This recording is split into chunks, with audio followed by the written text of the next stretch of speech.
आँखों में बहुत तरीके की बीमारियाँ होती हैं। हालाँकि आँख छोटा सा ऑर्गन है, लेकिन उसकी डिजीज़ बहुत सारी होती हैं। कुछ बीमारियाँ ऐसी होती हैं, उनको हम बीमारी भी नहीं कह सकते, कुछ फाइंडिंग्स हैं जो देखने में बीमारी जैसी लगती हैं, लेकिन वो चीज़ें ऐसी होती हैं जिसमें हमेशा हमें ट्रीटमेंट नहीं करना होता। तो उसमें कुछ जो कॉमन बीमारियाँ हैं, एक होता है टेरिजियम या नखुना। एक मांस होता है जो सफेद से चलता है और काली पुतली के कॉर्नर्स पे आ जाता है, यूजुअली पिंक या रेड कलर का होता है, उसको हम बोलते हैं टेरिजियम। एक डिजीज होती है आर्कस सेनाइलस। आर्कस सेनाइलस का क्या होता है कि आपकी जो काली पुतली उसके जो पूरा जो 360 डिग्री अराउंड एक सफेद रिंग से नजर आएगी आपको, दूसरी लगेगा सफेद एक लाइन से बन है पुतली के चारों तरफ, तो उसको हम बोलते हैं आर्कस सेनाइलस। वो भी चीज ऐसी है कि हमेशा उसको ट्रीटमेंट करने की जरूरत नहीं है। तीसरी एक डिजीज होती है टोसिस। टोसिस में क्या होता है कि हमारी सारी मिलती जुलती टर्म्स हैं। टोसिस में क्या होता है, ड्रूपी आईलिड्स भी बोलते हैं, ड्रूपिंग ऑफ आईलिड्स। उसमें क्या होता है, ऊपर वाली पलक आपकी नीचे आ जाती है। आज जो हम डिस्कशन करेंगे वो डिस्कस करेंगे टोसिस या ड्रूपिंग ऑफ आईलिड्स की।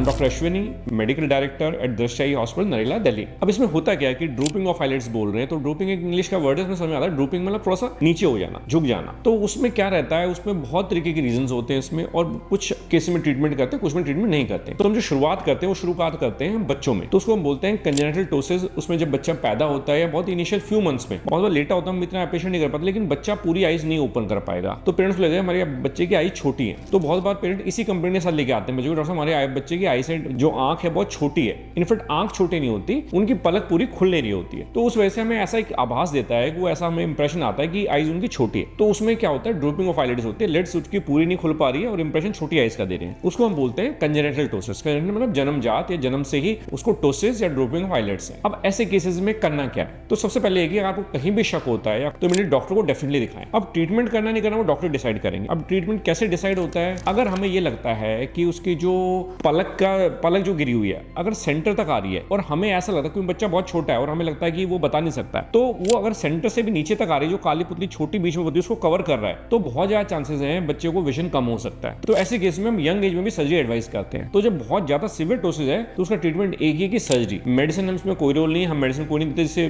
अपने आप ठीक हो जाएंगे, तो नॉर्मली ऐसा नहीं होता। लेकिन अगर टोसिस बहुत माइल्ड है कि सेंट्रल पार्ट आपका बिल्कुल क्लियर है, कॉर्निया का जो सेंट्रल पार्ट होता है प्यूपिल बोलते हैं, वो बिल्कुल क्लियर है और उसके ऊपर वाले हिस्से में आ रही है, तो हम बहुत बार इसमें वेट भी कर सकते हैं, हमेशा ट्रीटमेंट करने की जरूरत नहीं होती। पर वो क्लिनिकली देख के पहले, वो एज अ पेरेंट आप नहीं बता सकते, एज अ पेशेंट आपको नहीं पता चलेगा। वो जब डॉक्टर एग्जामिन करेगा उसके बाद आपको एडवाइस करेगा कि आप ये करें या ये करें। लेकिन जैसे जैसे आपका बच्चा बड़ा होगा, जब वो कॉलेज गोइंग एज में होगा या स्कूल गोइंग एज में होगा, एक एज के बाद वो अनकंफर्टेबल लगे, उसको बहुत अच्छा नहीं लगेगा और बहुत बच्चे टोकेंगे उसको, वहां फिर एक आते हैं कॉस्मेटिक इंडिकेशन। हालांकि जरूरी नहीं है सर्जरी करनी, लेकिन हमें साइकोलॉजिकली भी सोचना है, सोशली भी सोचना है कि बच्चों को, क्योंकि कई बार कॉन्फिडेंस लो चला जाता है, क्योंकि टीनेज जब एज आती है स्पेशली, तो बच्चे बहुत कॉन्शियस होते हैं अपने बारे में। तो अगर वहां पलक गिरी हुई है, बच्चा कॉलेज या स्कूल जा रहा है और बच्चे दूसरे टोकते हैं, तो उसको बहुत अनकंफर्टेबल लगता है। तो हाँ, वो एक कंडीशन है जिसमें हम सर्जरी कर सकते हैं। तो सर्जरी डेफिनेट ट्रीटमेंट है, वो कभी भी की जा सकती है। इनिशियल फेज में हम आपको एडवाइस करेंगे, बाद में अगर आप चाहते हैं तो उसकी सर्जरी की जा सकती है। तो ये तो होता है कंजेनिटल या यंग एज में जो टोसिस होता है। दूसरा, कोई आदमी बड़ा हो जाता है यंग एज में, मतलब 20s 30s के अंदर टोसिस क्यों हो सकता है, उसमें देखिए स्टार्टिंग होना बहुत अनकॉमन है। उस एज में यूजुअली स्टार्ट नहीं होता टोसिस। कुछ कंडीशंस होती हैं जिसमें मान लो कोई ग्रोथ आ रही है, कोई ट्यूमर है, वो कई बार ग्रो कर सकता है, ठीक है, जिसकी वजह से नीचे चली जाती है पलक। उसको कोई चोट लगी, ट्रॉमा हुआ है, उसकी वजह से होती है। ट्रॉमा दोनों तरीके से करता है, वो मसल है उसको भी काम करना बंद कर सकता है, हमें नर्व इंजरी कोई हुआ है तो उसकी वजह से भी आपको ड्रूपिंग ऑफ आईलिड्स हो सकती है। तो नॉर्मली ट्रॉमा